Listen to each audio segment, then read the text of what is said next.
토트넘의 현재 상황은 잠잠합니다.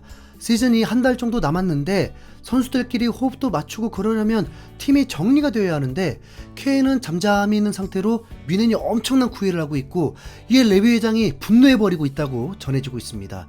왜냐하면 안 팔겠다고 하는데 계속 찔러대니까. 그럴수록 토트넘에게, 손흥민에게 부정적인 상황만 되는 거죠. 케인이라도 단호하게 거절하면서 남겠다 해주면 레비 회장이 좋으련만 레비가 속 좀 썩고 있습니다.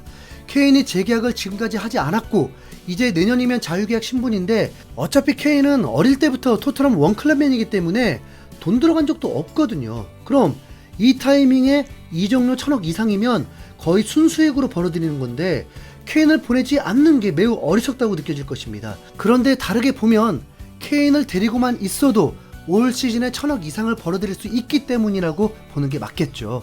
토트넘은 경제가치가 이제 아스날을 넘어서 9위에 오른 상황입니다.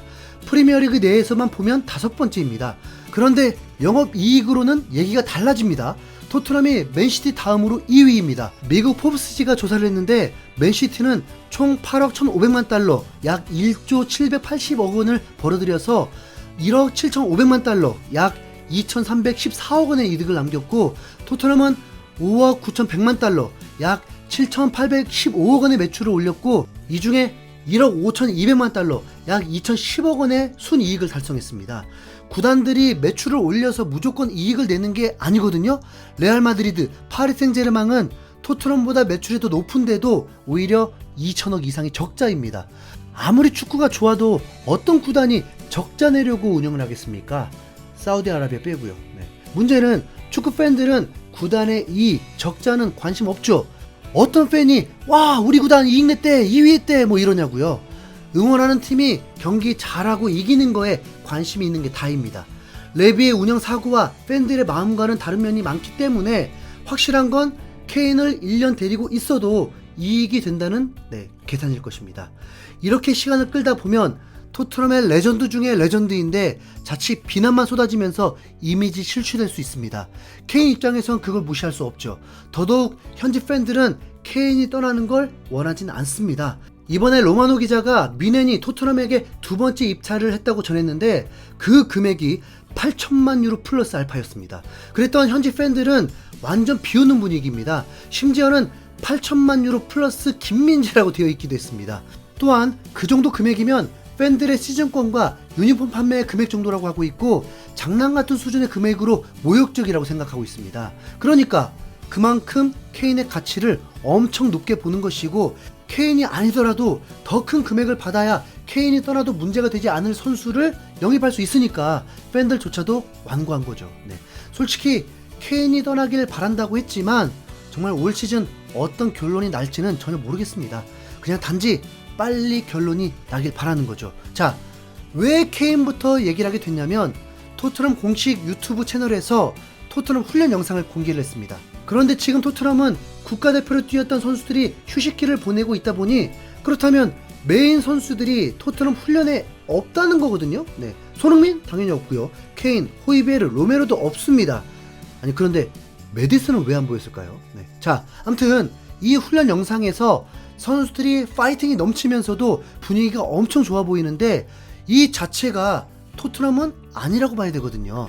거기다 요리스 왜 메인처럼 훈련 열심히 하냐고요. 요리스는 이제 끝물인 줄 알았는데 의외로 인터밀란 심지어 이강인 소속된 PSG에서도 요리스를 눈독 들이고 있다고 전해졌습니다. 이러다가 요리스 토트넘에 남는 거 아니죠? 뿐만 아니라 은돈벨레가 뭔지 모르게 열심히 합니다. 역습으로 공격이 전환될 때 은돈벨레 중심으로 패스가 연결되더라고요. 훈련 중 역습으로 공격이 전환될 때 은돈벨레 중심으로 패스가 연결되더라고요.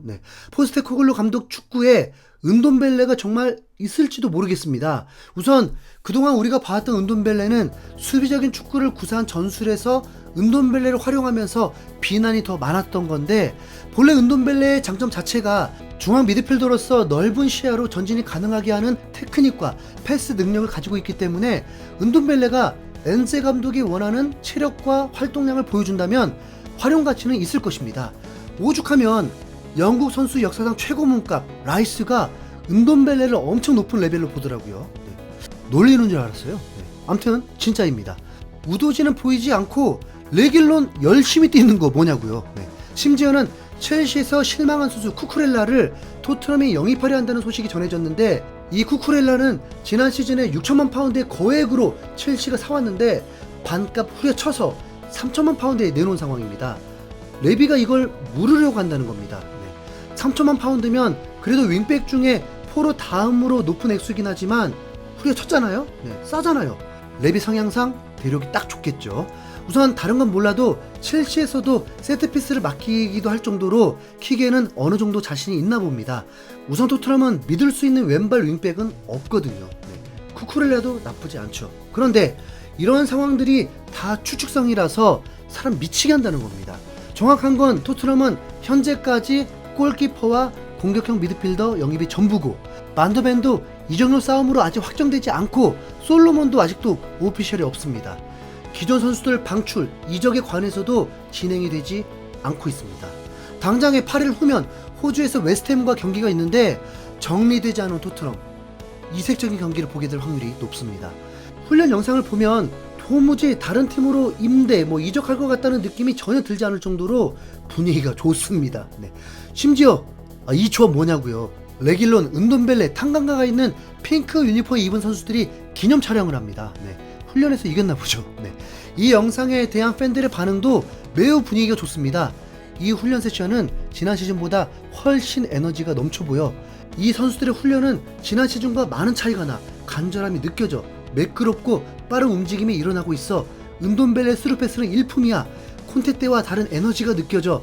비수마가 적응하면 우리는 달라질 수 있어. 그래, 이거야. 원터치 패스 훈련이 실전에도 이루어지길.